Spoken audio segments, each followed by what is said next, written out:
আর চীনে গেলাম, বলে কিছুই দেয় নাই, তাতে তারা বড় ধরনের ঋণ দিবে না। এই বিষয় নিয়ে আপনার মন্তব্য জানতে চাচ্ছি। আমি আমার বক্তব্য তো জানালাম।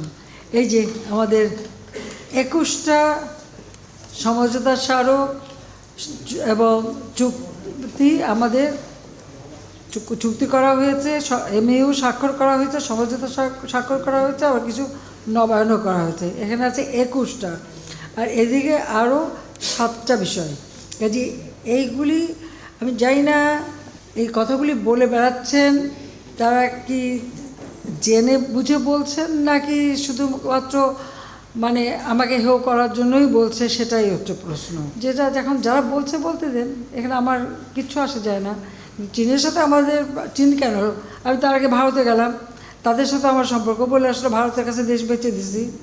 আর চীনে গেলাম, বলে কিছুই দেয় নাই, তো এটা তো বলেই আসছে।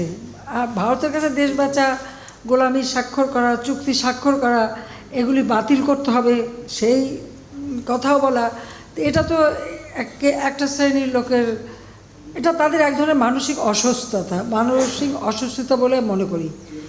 এরা সম্পূর্ণ মানসিক অসুস্থতা ছাড়া এভাবে বানোয়াট কথা কেউ বলতে পারে না। তাদের প্রতি করুণাই হয় আমার, তার বিরুদ্ধে কিছু বলার নাই।